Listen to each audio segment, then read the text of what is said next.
तो दिसंबर के अंदर जो चुनाव हुआ उसमें सरदार से विधानसभा क्षेत्र के सर्व समाज, नौजवान और किसान ने बड़ा आशीर्वाद राष्ट्रीय लोकतांत्रिक पार्टी को दिया और लालचंद जी मूल को 47,000 के लगभग वोट देके दिल्ली तक संदेश दिया। अब हम लोग कांग्रेस भाजपा के अलावा हमारा खुद का विकल्प तैयार कर चुके हैं। हमें नई ताकत चाहिए। मैं धन्यवाद देने आज आपके बीच आया।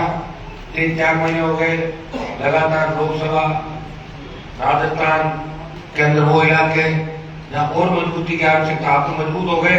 47 से हम लोग को पैसे नहीं पहुंच रहा है, हो गए आप लोग कर लोगे इस बार। लेकिन जब बिल्कुल ही हम कमजोर है वहां भी हनुमान बेनीवाल को रातों दिन आप देखते 4 बजे का, 3 बजे का, 2 बजे का अकेला व्यक्ति हूँ। ये देश का सबसे बड़ा प्रांत है और सभी को कुछ प्रयास कराता हूँ। लोकसभा के अंदर प्रयास करता हूँ, सड़क से लेकर सदन तक। विधानसभा में भी तीनों आरोपी के विधायक इस राजस्थान के मान और सम्मान की लड़ाई लड़ रहे। मैं आज विशेष रूप से सरदार से पूरे विधानसभा क्षेत्र को इस बात का धन्यवाद देने आया हूँ कि आपने राष्ट्रीय लोकतांत्रिक पार्टी का मान और सम्मान रखा और लालचंद जी मूल पे हमारे को भरोसा करके पूरे कांग्रेस को आपने संदेश दिया कि हमें कांग्रेस गवर्नर बीजेपी, हमें हमारी सरकार चाहिए, हमें हमारा विधायक चाहिए। और लालचंद मूल किसान के बेटे को आप 47,000 तक ले गए। मुझे पता है ये चुनाव के अंदर अगर सीकर की घटना नहीं होती और 2 दिन में हो रहा रहता तो 7-10,000 वोटों को और भी फायदा होता। लेकिन दुर्भाग्य से एक घटना ही हुई, सरकार ने उसको दूसरे रूप के अंदर पेश किया। लेकिन फिर भी मैं आपको धन्यवाद दूंगा कि सरदार शहर के अंदर जिस नई क्रांति का आगाज हुआ है, सुजानगढ़ के अंदर जिस नई क्रांति का आगाज हुआ है, चूरू विधानसभा क्षेत्र की 6 की 6 सीटें इस बार राष्ट्रीय लोकतांत्रिक पार्टी मजबूत। ये चुनाव के अंदर एक चीज और देखने को मिली, किसान के साथ दलित और मुसलमान के साथ आया। हो सकता है वोटों का परसेंटेज हमें कम ज्यादा मिला। उसका एक बड़ा कारण ये भी था कि भवरलाल जी ने लंबे समय तक शासन किया और अचानक चले गए और चुनाव बहुत जल्दी हो गया। अगर चुनाव 6 महीने बाद होता तो कांग्रेस पार्टी आसानी से नहीं जीतती। चुनाव जल्दी होने से पूरा उनका परिवार गांव बाबूजी चले गए, बाबूजी चले गए, रोना पीटना, ढोल पीटे। उसे सानू सुने मेरे सानू कुछ नहीं क्या एक बार इनको जल्दी सीट लेके घर में ही रखो, ऐसे दिलर लोग बेटा सरदार से। इसलिए सीट चली गई। अब जीत जब कांग्रेस जीती तो मुझे कई लोगों ने मैंने फोन किया, मैंने कहा भाई कैसा ठीक चल रहा आपका मामला? बोले साहब बहुत बड़ी गलती होगी। सुजानगढ़ में मैंने पूछा बहुत बड़ी गलती होगी साहब, जो आपने कहा वैसे ही निकला मामला। तो एक बार क्या कि जब अपने से बात हाथ से चली जाती है वो बहुत बाद में वापिस आती है। आपके लिए तो जल्दी 7 महीने 8 महीने बाद चुनाव है तो अपनी गलती को रिपीट नहीं करके दोबारा राष्ट्रीय लोकतांत्रिक पार्टी के खाते में सीट डाल सकते हैं। आप पूरा प्रयास करें, मेहनत करें। मैंने सरदार शहर के अंदर नौजवान से लेके किसानों के अंदर जो जोश और जज्बा देखा, ये वो धरती है जो क्रांति का प्रतीक है। बड़े से बड़े किसान आंदोलन आजादी से लेके बाद में जो हुए, चूरू सरदार शहर के किसानों ने हमेशा साथ दी। और आज इसी जिले के किसान के बेटे कोई से भी बॉर्डर में चाहे पैरामिलिट्री फोर्स हो, मिलिट्री के अंदर देश सेवा के लिए अपने सीने पे गोली खा के भारत माता का मान और सम्मान बढ़ा के रख रहे हैं। मुझे खुशी है कि जिस जगह में खड़ा हूँ ये वो इलाके हैं जिन इलाकों ने जागीरदारी प्रथा का अंत किया राजस्थान के अंदर। ये वो इलाके सूखे इलाके थे, हमारे नेताओं ने धोखा दिया, अकाल हमेशा हमारे साथ रहा, अंग्रेजों के बाद जागीरदारों का राज रहा, लेकिन हम झुके नहीं, टूट गए। हमने हमारे मान सम्मान को कभी ठेस नहीं लगने दी। हम खुददार लोग हैं, असली किसान हैं। और मैंने यहाँ दलितों के अंदर भी एक मजबूत परिवर्तन की आग देखी थी। वो परिवर्तन करना चाहते हैं, यहाँ का मुस्लिम भी परिवर्तन करना चाहते हैं। लेकिन सबसे बड़ी बात है कि इन समाजों के बड़े नेता हमारे साथ नहीं है। तो मैं तो कोशिश कर रहा हूँ कि बड़े नेता तो हमारे साथ रह रहे हैं, लेकिन दूसरे दर्जे के नेता इन समाजों का नेतृत्व करे। क्योंकि बड़े नेता जिन समाजों में बैठे रह गए उन्होंने समाजों के अंदर अंधेरा फैला दिया। मैं भाई बाली जी तुम्हारे साथ इनको धन्यवाद दूंगा और बाली जी को एक सलाह भी दूंगा कि जिन चुनाव के अंदर जिन चीज का हमने वादा किया, बाबा साहब अम्बेडकर की मूर्ति सरदार शहर के अंदर लगाने की बात करी थी। आप कलेक्टर के यहाँ आपने अर्जी लगा दी, जगह के लिए लगाई अर्जी, आज ही कलेक्टर से बात कर देते हैं। एक बार जगह अलॉट हो जाती है तो मूर्ति बना के मैं दे दूंगा, ये मैं पहले लेकिन मूर्ति लगाने के लिए हमें जगह चाहिए और वो जिला प्रशासन देगा। एक बार अगर आप अर्जी लगा रहे तो आज ही कलेक्टर से बात करें, ये जगह 2-3 जो भी छूट रहता है आप करें, मूर्ति बना के मैं अपना आपको भिजवा दूं। मैं मेरी बात जब कहता हूँ उस बात पर हमेशा खरा उतरा, सही समय लग गया, लेकिन हनुमान बेनीवाल जो कहता है वो करता है। और मुझे बात राजस्थान प्रांत में बड़े से बड़े नेता है, राजस्थान में 52 से लेके हमारे वहां पे देखे नेताओं का घराना, कहीं दूसरा घराना, कहीं तीसरा, कहीं चौथा, कहीं पांचवा, बड़े बड़े नाम थे, लेकिन खुद की पार्टी कोई नहीं बना पाया। वो चप्पल को सुखाड़िया के उठाता था, कोई हरदेव जोशी के जाके धूप दे के आता था, कोई वसुंधरा की साड़ी दे क्लीन करता था, कोई गहलोत के हैंडल में उठाता था। ये घरानों ने काम किया राजस्थान में। आपके भाई ने आपको लड़ना सिखाया राजस्थान के अंदर। मैं जब नागौर के अंदर गया 98 के अंदर, तब हेड कांस्टेबल ज्ञापन लेने के लिए आता था, और आज ये स्थिति होगी कि एक आह्वान कर दूं, IGSP कलेक्टर सड़क पर खड़े थे धूप के अंदर। ये पूरे राजस्थान के अगर किसान के बेटों को लड़ना सिखाया, किसानों को उनके हक और अधिकार के लड़ना सिखाया, और जब देश का किसान तकलीफ में था, हमारे समाज के 20 से ज्यादा सांसद दिल्ली के अंदर है, लेकिन मेरे से हरियाणा, पंजाब और यूपी के किसानों ने बात करी, हनुमान जी आप अगर मोदी का साथ छोड़ दो किसान को उम्मीद जीत हो सकती है। हनुमान बेनीवाल ने एक पल नहीं गवाया और अपने भाइयों के लिए सत्ता को ठोकर मार के ध्यान दिया। और मोदी जब मुकाबला कर रहा हूँ, मोदी को छोटा आदमी नहीं है, सारे मोदी उनके साथ भाग रहा है लड़ाई लड़ी। और जब सेना के सम्मान में अग्निपथ जब लेके आए, 4 साल सेना के अंदर अग्निवीर बढ़ के आएगा, तब उस बात का विरोध अगर देश के अंदर किया तो लोकसभा सड़क जोधपुर में 2 लाख जवानों की रैली करके प्रधानमंत्री को चेतावनी दी, प्रधानमंत्री जी सेना के सम्मान में राष्ट्रीय लोकतांत्रिक पार्टी किसान के बेटे तैयार है, फिर हम दिल्ली की ओर आ रहे हैं कि आह्वान अगर किसी ने किया तो देश के एकमात्र सांसद हनुमान बेनीवाल ने किया, तो आपकी धरती का राज है, आप कर पाइए। मुझे पूरा भरोसा कि 23 के चुनाव के अंदर यहाँ के किसान के बेटे, दलित, मुस्लिम, ओबीसी के लोग मिला के एक नए राष्ट्र की स्थापना राजस्थान में करेंगे। भाइयों, मैं इतना ही आपको कह सकता हूँ कि हनुमान बेनीवाल खुद के लिए नहीं लड़ रहा है। अगर मुझे खुद के लिए लड़ना होता तो 2003 में वसुंधरा से समझौता करके टिकट लेता और 2003 के अंदर मंत्री बनता, फिर 8 में पाड़ा बदल के बढ़ता, 13 में फिर बनता, 18 में फिर बनता, 19 में दिल्ली में बनता, और आप चूरू में जो मंत्री जी जा रहे, ऐसा मंत्री जी को 20 साल ले जाता राजस्थान में। बनना नहीं था। मैंने एक संदेश दिया देश के अंदर, अब जब भी देश में बात चलती है तो बात चलती है कि किसान आंदोलन में जो देश की सबसे नई पार्टी थी, राष्ट्रीय लोकतांत्रिक पार्टी, जो नया पौधा था, उस पौधे ने अपना त्याग समर्पण किया। किसान कौन जब संकट में थी तो हनुमान बेनीवाल ने अपने भाइयों के लिए सत्ता को ठोकर मारी। और हरियाणा में जाट आरक्षण आंदोलन के अंदर जब जाटों के बच्चों में गोलियां मार की पुलिस चला रही थी, कट्टर की पुलिस चला रही थी, तो हरियाणा जाके और राजस्थान में अगर इस चीज का विरोध किया कि हमारे भाइयों को अन्याय अगर हुआ तो राजस्थान का जाट और सर्व समाज और देश का जाट हरियाणा को घेर लेगा इस कट्टर सरकार को। आप जाने के बाद देखिए, आप एक भी सांसद हरियाणा के बच्चों की आवाज नहीं उठा रहा है। एक व्यक्ति है जो तमाम समाजों की बात करता है, वो SC ST की बात करता है, वो लोकसभा में ये कहता है कि शेड्यूल कास्ट का मेघवाल समाज का हाईकोर्ट का जज बनाओ, जाट को हाईकोर्ट का जज बनाओ, मीणा गुजर यादव को हाईकोर्ट का जज बनाओ। ये बात कहने के लिए बहुत बड़ा कड़ेजा चाहिए, तो कड़ेजा हनुमान बेनीवाल के अंदर है, जहाँ खड़ा होता है अपनी बात कहेगा। मैंने ये भी कहा कोई जरूरी नहीं हम लोकसभा में रहे और कोई जरूरी नहीं हम रहे या नहीं रहे, लेकिन हमारी विचारधारा जिंदगी रहनी चाहिए।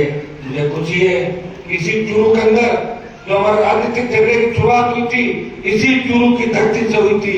चूरू के किसान के बेटों के लिए हनुमान बेनीवाल सड़कों पर आया और लड़ते पार्टी बना के ये पार्टी आपके लिए समर्पित की।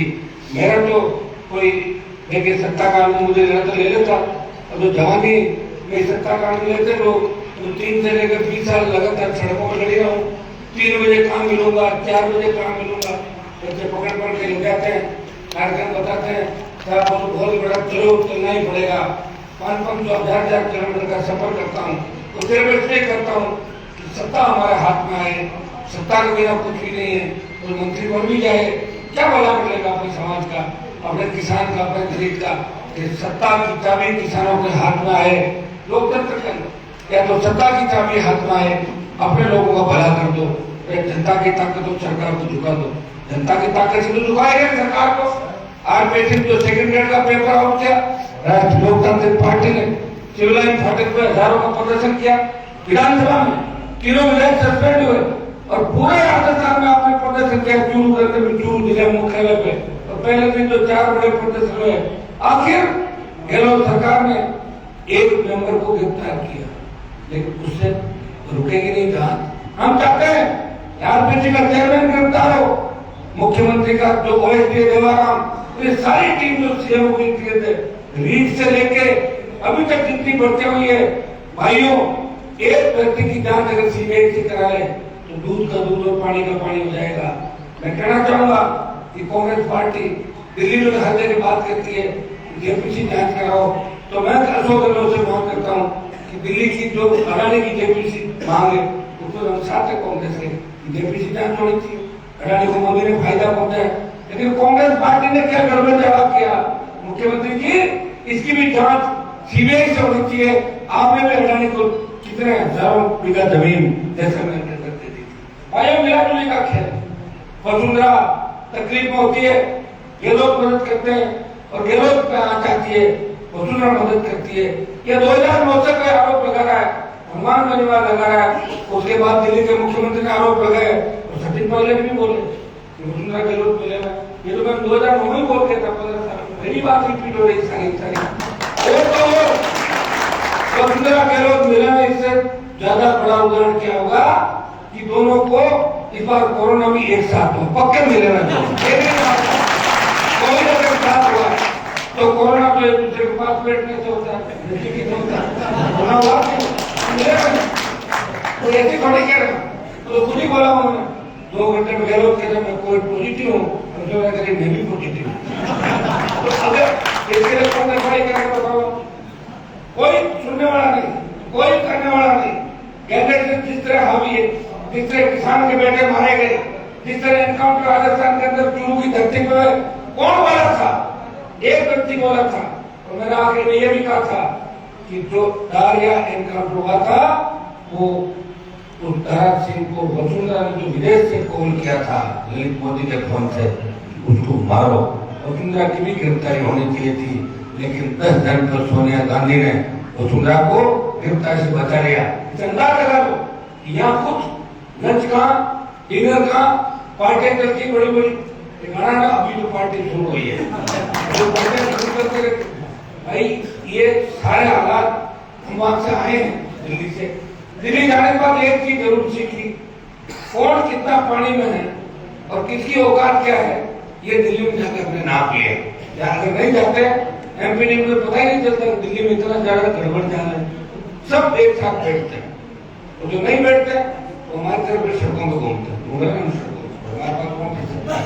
लेकिन पूरा विश्वास कि सरदार शहर, चूरू, सुजानगढ़, ये इलाके, बीकानेर, गंगानगर, हनुमानगढ़ के इलाके, नागौर, जोधपुर, बाड़मेर, जालौर के इलाके, अजमेर, भीलवाड़ा, चित्तौड़, टोंक, जयपुर, अलवर, भरतपुर के इलाके इस बार हनुमान बेनीवाल और राष्ट्रीय लोकतांत्रिक पार्टी को कमजोर नहीं पड़ने देंगे।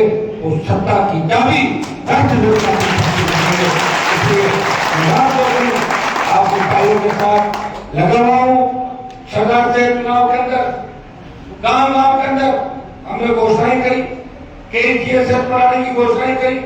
लास्ट दिन जिसमें पूरी लिस्ट ले लेता हूँ, मैं आपको विश्वास दिलाता हूँ कि आगामी 15 दिन, महीने भर के अंदर अंदर जो घोषणाएं हमने करी है, 33 केवी के तमाम GSF सरदार शहर में स्वीकृत करा देंगे।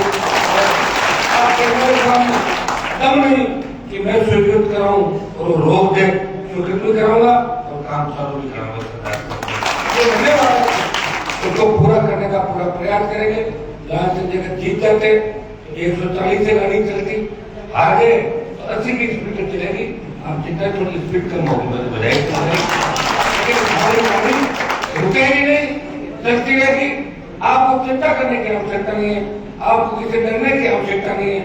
आपको विजिलेंस की जो बात चली, जितनी भी सीट बड़ी है वो सारी एक कॉपी मुझे दे दो। आज आप ये मदद इकट्ठी करके लाएगा, सबको खत्म कर दो 5% और 10% के अंदर, ठीक है। और एक कॉपी बोलिए 10,000, 50,000 बोलिए 5,000 में खत्म करने की कोशिश करो। ये मिनिमाइज भी करें, ये हमने सरकार से आदेश भी करा दिया।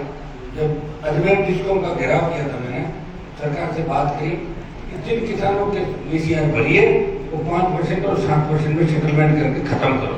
इतना मैं विश्वास आपको दिया था, आपका नुकसान नहीं होने देंगे। और जो ऐसी किसान के खिलाफ होकर किसान का नुकसान करने की बात करता, वो ज्यादा दिन नौकरी भी नहीं कर पाएंगे। ये भी मैं आपको विश्वास देता हूँ। इस बार राष्ट्रीय लोकतांत्रिक पार्टी का बनेगा और नहीं भी बना तो हमारे बिना नहीं बनेगा, और हमारे बिना नहीं बना तो आप समझ लो किसका बनेगा। ये जांच का सारी बात है। आप तो तय कर ले, शहर के अंदर शहर के मौजूद लोग भी बैठे, मुस्लिम समाज के लोग भी बैठे, सिख समाज तो हमारे भाई में से ये बैठे, वो तमाम समाजों के सर्व समाज के लोग बैठे। शहर में अगली बार आरएलपी को मदद करेंगे शहर वाले, क्योंकि अगर मदद करने का मूड नहीं होता ना तो चुनाव के रिजल्ट के बाद पता जो होना है स्थिति है। किसान छोड़ो, अगली बार भावनाओं में राज था, वोट 23 में आप वोट डालते हैं। अगर सरकार शहर के अंदर हम बराबर भी आ जाते हैं तो जीत पक्की है हमारी, गाँव में तो वोट बढ़ेगा अपना निश्चित रूप से। कुछ वोट इधर उधर चला गया होगा, कुछ लोगों ने ये भी सोचा होगा, क्योंकि यहाँ तो सरदार शहर में तो कोई खड़ फंड लड़ाई नहीं कभी, पिछली बार लड़े थे शायद 2 साढ़े 9 आए हूँ। तो धीरे धीरे आप मेरा देखें, मैं जिस खीम से इलाके से आता हूँ वो पूरा कांग्रेस इलाका था। 100% जाट समाज के लोग कांग्रेस को वोट डालते थे। पहले मुंडवा सीट थी, खीम से बड़ी। पहली बार मैं जब गया, लोगों ने अपनी पीड़ा बताई, मैंने कहा छोड़ो, आपके लिए मैं तैयार हूँ। आप बीजेपी को वोट नहीं दे रहे हो, आप हनुमान बेनीवाल को वोट दे रहे हो, आप मेरी मदद करें, मैं आपको आगे लेके जाऊंगा। और भाइयों उन्होंने मदद करी, और मदद का परिणाम ये हुआ कि कांग्रेस को उखाड़ के फेंकते हैं आगों से, खींच से भगा दिया कांग्रेस पार्टी को। इसी तरह आप हिम्मत रखें, अगला चुनाव आपका होगा और बहुत बड़े अंतर से जीत होगी, इतना विश्वास मैं आपको दिलाता हूँ। मैं धन्यवाद देने इसलिए आपके बीच आया कि आप कह लोगे चुनाव में बड़ी बड़ी बातें करते गए, हनुमान जी वापिस आए नहीं, गाँव हो सकता है तो नहीं जा पाऊँ, समय की कमी है, 6 महीने बाद चुनाव है। लेकिन मेरा संदेश सरदार शहर के गांव जाएगा। जो वादे मैंने गाँव के अंदर किए, ये मेरे जो वादे आरएलपी का गठन हुआ वो किसानों के लिए हुआ। कर्ज मुक्त किसान, फ्री बिजली, टोल मुक्त राजस्थान की बात अगर कोई पार्टी करती है, राष्ट्रीय लोकतांत्रिक पार्टी करती है। मजबूत रोजगार, बेरोजगारी भत्ता, तो किसान के बेटों को रोजगार, ये तो काम है। बाकी मुझे गाँव के काम आप मुझे सारे काम बता रहे हैं, मेरे पास भी लिस्ट है। मैं प्रयास करूंगा कि सरदार शहर के अंदर जो वादे हम करके गए इनको पूरा करें, और फिर सिंचाई का पानी सरदार शहर की धरती पे जो हमारी योजनाएं बंद पड़ी है, इनको लाने के लिए भी आगामी दिनों में हर मन से आरएलपी पार्टी को आप सरदार शहर के विकास के लिए लड़ता हुआ देखोगे। आपने पूरा आशीर्वाद दिया। अभी मैं 5 बजे तक आपके बीच हूँ, जो भी कागज आए हो, अलग अलग बात कर लो, ग्रुप वाइज में सबसे बात भी करूंगा, आपसे मिलूंगा। ऐसा नहीं मैं आज ही आया हूँ, फिर आ जाऊंगा दोबारा, फिर आ जाऊंगा 3 बार, 4 बार, 5 बार। लेकिन आज मैं आपको धन्यवाद देने आया हूँ कि आपने राष्ट्रीय लोकतांत्रिक पार्टी की मदद करके दिल्ली तक संदेश दिया। आपके संदेश का ही परिणाम है कि दिल्ली की बीजेपी हिल गई और बोली ये तो बीजेपी इसलिए आ रही कि आरएलपी वहां आ गई। तो बेटों का सपना लेते बीजेपी के लोग, और कहा 110-12 पा गए, 110-12 तो जीते हैं, 110-12 पा गए। और धीरे धीरे 1-2 महीना मजबूत आ जाएंगे, 60-70 और लेके आ जाएंगे। तो भाइयों, मैं आपको धन्यवाद देना आया हूँ, और धन्यवाद के साथ साथ मेरी इच्छा थी, काम करने की ललक है, प्रयास करता हूँ कि किसान के बेटों की छोटी मोटी तकलीफ है वो कागज भी आप मुझे दे दें, आपका काम भी होगा, आपको मैसेज भी आएगा, मैक्सिमम काम आपके हो जाएंगे, इतना विश्वास मैं आपको दिलाता हूँ। सरदार शहर के अंदर हो सकता है भारतीय जनता पार्टी सो गई होगी, लेकिन राष्ट्रीय लोकतांत्रिक पार्टी सोई नहीं है। हर आदमी का ध्यान रखेगी, हर किसान जवान का ध्यान रखेगी। हम बीजेपी की तरह नहीं है, बीजेपी तो सिर्फ झगड़े करा के आपको चुनाव जीते। हम काम करके हमारे भाइयों को संगठित करके नए राजस्थान, नए भारत की बात करते हैं। आप दिल्ली में देखिए, 24 MP मोदी का ठेकाना लगाते हैं। हनुमान बेनीवाल तैयारी के ठेकाने के साथ किसान कौम, जवान, बढ़ती महंगाई, ERCP योजना, चाहे टिड्डी का प्रकोप हो, चाहे कोरोना हो, चाहे एमपी से गाय मरी, चाहे दूसरे मुद्दे हो, चूरू में सिंचाई के पानी की बात हो, चूरू में नई ट्रेन चलाने की बात हो, राजस्थान के तमाम जिलों की बात अगर कोई करता है वो आयुक्त विकास संत हनुमान बेनीवाल, जो किसान का बेटा है, जो चूरू की भी चिंता करता है, दुनिया को भी चिंता करता है, हनुमानगढ़, गंगानगर, बीकानेर की भी चिंता करता है।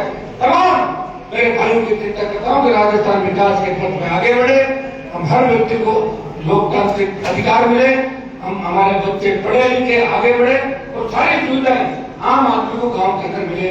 इसको लेकर मेरी लड़ाई मेरा संघर्ष जारी है।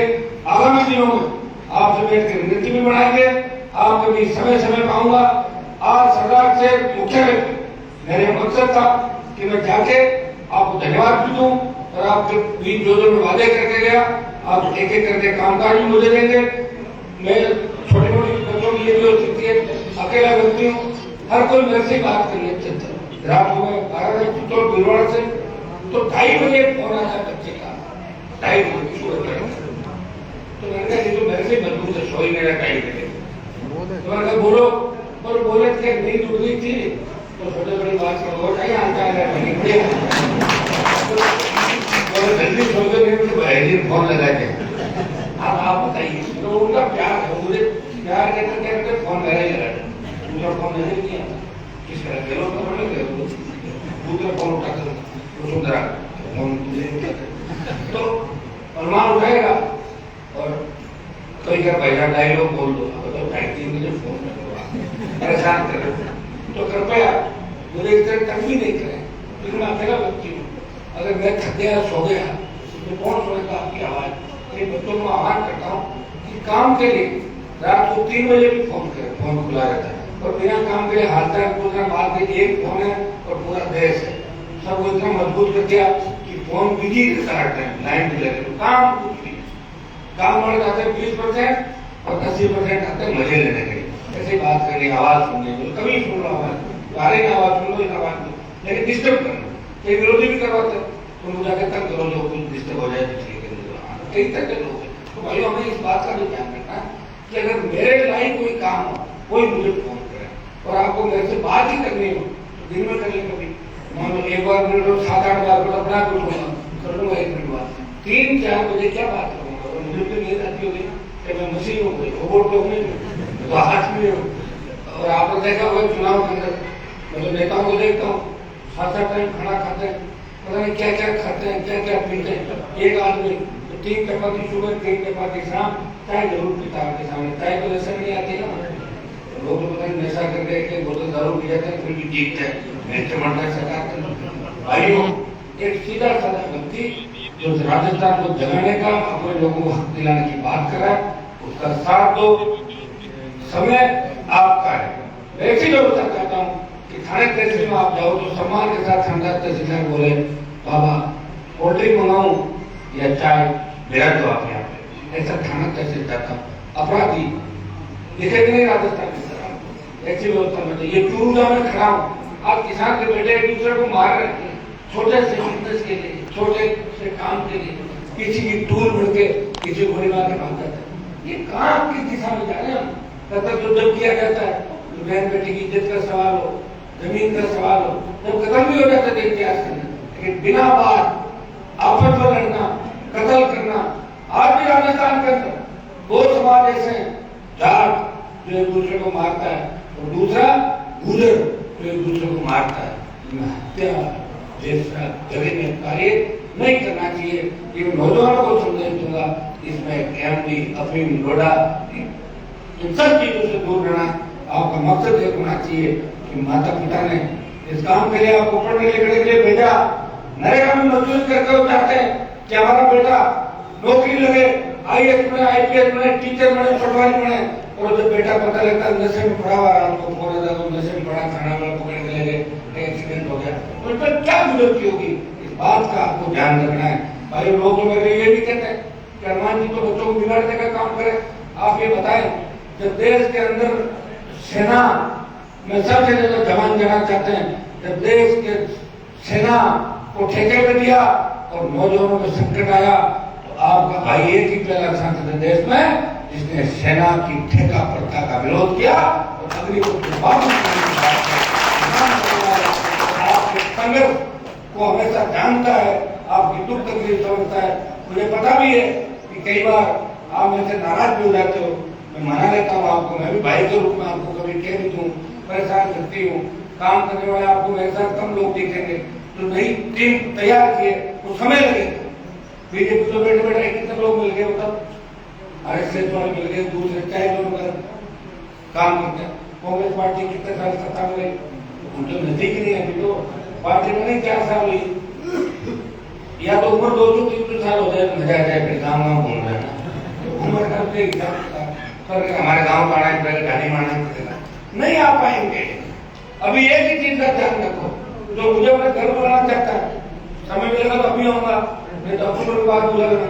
अक्टूबर नवंबर में सरकार आ जाए तो ठीक, नहीं तो घूमना ही होता है, हम भी खाली आपको ले जाना चाहिए। तो इतना आपको को ध्यान रखना है कि मुद्दा किसी बात को नहीं बनाना, और जब लगे कि बहुत बड़ी बात है तो मैं अपना भी आ जाऊंगा, 5 आदमियों करके आ जाता हूँ, मेरे जैसा सीधा नेता काम मिलेगा। 3 बजे मुझे देखता हूँ सरदार कई गाँव के अंदर मुझे देखा, आप सब क्या तो भाइयों इस बात का हमें ध्यान रखना।